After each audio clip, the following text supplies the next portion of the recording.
It was just because he didn't get the evidence he wanted. Chuck, feeling agitated, collapsed to the ground, which scared Jimmy, who was hiding in the shadows. He wanted to call the police, but was too afraid to show himself. After a fierce internal struggle, Jimmy decisively rushed into the copy shop, knowing he was the only one who could perform first aid on Chuck. He turned off all the electrical appliances in the shop and grabbed a headrest. Then he desperately called out to the unconscious Chuck, as Chuck slowly began to regain consciousness. He looked at Jimmy with a hint of pride, because Jimmy's timely appearance proved that his guess was right. It turned out that just a few days ago, the shrewd Chuck took back the big case of Mesa Verde Bank that Xiaojin had won. This was undoubtedly a huge blow to Xiaojin, who had just started his own business. He lost his only client. Jimmy encouraged Xiaojin and said that there would be such big clients again. He wanted Xiaojin to cheer up, because he didn't want to see Xiaojin who was just about to start a business. Because this was a retreat, he decided to help his girlfriend get the case back. He used a little trick and used Xiao Bei, who had been taking care of Chuck, to make Chuck fall asleep, and he slept unconsciously. Then he asked Xiao Hei to go back and rest, and he took care of his brother. While Chuck was sleeping, Jimmy started to work on the documents of Mesa Verde Bank. He found the corresponding documents and marked the location. Then he went directly to a copy shop open 24 hours a day. He began to tamper with the documents, and he changed the bank's address from 1261 to 1216. It can be said that the modified files looked completely uncensored. Seeing that Chuck was still asleep, Jimmy put the modified files back in place according to the labels he had made before, and then sat on the chair next to his brother and pretended to be asleep. In this way, Chuck slept until the afternoon of the next day.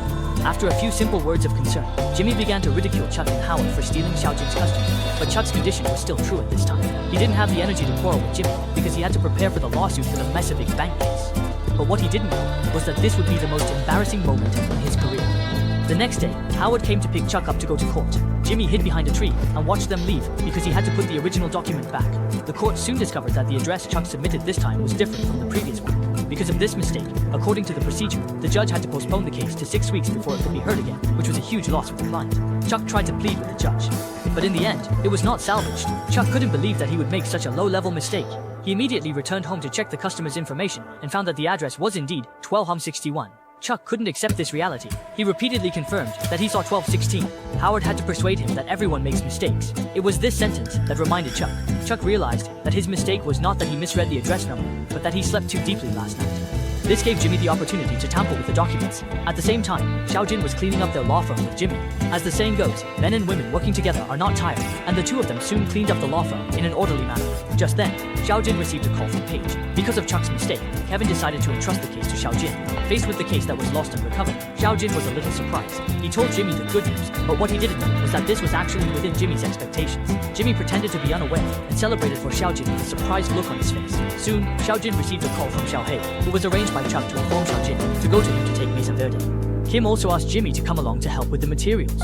However, when Jimmy tried to open Chuck's door, he found he couldn't get it open. It turned out Chuck had already changed the locks. Seeing Jimmy had arrived, Chuck told Mike to go home for the day, then began accusing Jimmy in front of Kim, claiming that Jimmy had altered the documents while he was asleep, and even exposed Jimmy's past of forging documents in high school. To protect his own reputation and interests, Chuck was willing to do anything. Jimmy countered that if Chuck had altered the documents himself, there would definitely be evidence left behind. Chuck guessed that Jimmy had put the originals back while he was in court, which was why he changed the locks. Chuck really knew Jimmy inside and out, guessing perfectly. If he wasn't so jealous or angry, how could he have guessed so accurately? He also figured out that everything Jimmy did was to help Kim reclaim the case. Jimmy retorted that Chuck couldn't accept losing the case, which was why he was making such assumptions. Chuck said that he couldn't accept that his own brother stabbed him in the back. He said that without thinking about how many times he had stabbed Jimmy in the back, it was really ironic. What was even more surprising was that he was worried that little Kim would be ruined by Jimmy.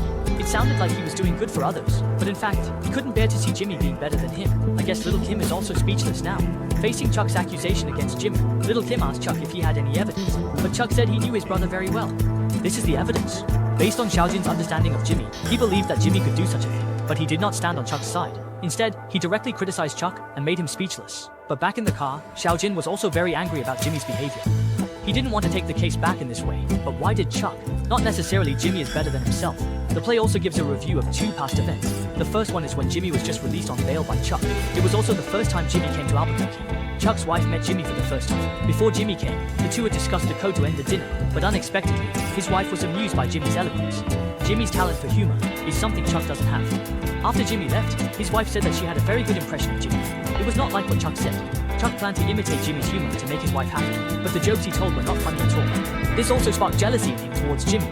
Later, when their mother was on her deathbed, Chuck was very sad. However, while Jimmy was out for dinner, their mother woke up, held Chuck's hand, and called out for Jimmy, which made Chuck feel like even their mother's love was taken away by his brother. Before Jimmy could return, their mother had completely lost her heartbeat. Later, Chuck didn't tell Jimmy about their mother calling for him before she passed away, which are all typical events that highlight Chuck's jealousy towards Jimmy. When Jimmy was getting ready for bed that night, Kim, who had come to appreciate Chuck's skills, remarked that Chuck would be their strongest opponent, and that he would catch even the slightest trace. Hearing this, Jimmy immediately got up, put on his pants, and rushed to the copy shop where he had previously altered the documents. Sure enough, he saw Mike, who had been sent by Chuck. To avoid being discovered, Jimmy quickly hid. After Mike left, Jimmy entered the shop and paid off the owner handsomely, even getting the store's surveillance footage deleted. With money, you can make anything happen. When Chuck returned to confirm the situation, the owner kept his mouth shut. No matter how Chuck explained, he didn't get the answer he wanted in the end. Under the stimulation of various electric currents, Chuck staggered and fell directly to the ground. At the critical moment of life and death, Jimmy, who was hiding in the dark, rushed in directly and gave first aid to his brother. Chuck was also sent to the hospital as soon as possible. When Chuck woke up, the first thing he did was to call his assistant Xiaofei to confirm how long he had been unconscious. From this, it can be inferred that Jimmy did not leave the copy shop at all. He also guessed that Jimmy bribed the owner of the store while Xiaofei was picking him up. When Chuck was talking excitedly, Xiaofei directly explained that he called Jimmy. Hearing this, Chuck realized that Blackie was also helping Jimmy, and angrily told both of them to get out of here. Jimmy was surprised that Blackie would help him. Blackie confessed that recently, Chuck had come to the living room and seemed to want to punish Jimmy. Because the two had worked together in the mailroom of the HHM law firm and had a very good relationship, he didn't want to see his good friend being bullied by Chuck, so he decided to help Jimmy. In the end, the injured Chuck still couldn't escape the police of various instruments in the hospital, which was a torment for Chuck, who was afraid of electromagnetic radiation. While waiting, Xiaojin saw a commercial that Jimmy had recently filmed, and the effect of the commercial was as good as ever. Xiaojin also appreciated the creativity of the commercial, but Jimmy turned off his phone at this time because he had to take care of his brother. Chuck had no time to receive clients, but fortunately, after the examination, Chuck was in good health. Jimmy also tried to send his brother back home because he knew that Chuck would be very uncomfortable in the hospital. Jimmy planned to take care of Chuck for a while, but Chuck refused, so he had to ask Xiaofei to replace him. However, when Jimmy just left, Chuck began to put his plan into action. He took a gas lamp to the garage and found a long dusty tape recorder. Meanwhile, Jimmy welcomed his first batch of clients. Just as he was about to start meeting with them, Kim informed Jimmy that Howard had been trying to reach him urgently but couldn't get through, so he needed to contact Howard as soon as possible. Jimmy asked Kim to help him with the clients, and when he finally got in touch with Howard, he learned that Chuck had submitted his resignation to Howard, thinking it was all part of Jimmy's scheme. Hearing this, Jimmy rushed over to his brother's house and was shocked to see the room filled with radiation-proof space blankets. This made Jimmy feel that Chuck was a little abnormal. Jimmy persuaded Chuck not to resign, but no matter how Jimmy persuaded him, Chuck still insisted on his own opinion. He said that he was no longer good enough and could even make mistakes in the client's address, causing the client to suffer serious losses. He also wanted to push the responsibility onto his brother, saying that he was very wrong. He blamed himself for the car current, which almost consumed his life. Hearing this, Jimmy felt bad and had to admit that he had tampered with the bank documents, which also hit Chuck's stepmother. But what Jimmy didn't know was that after he left, Chuck recorded everything he had just said. With that, Season 2 of Better Call Saul has come to an end. So how will Jimmy deal with the evidence that Chuck now has?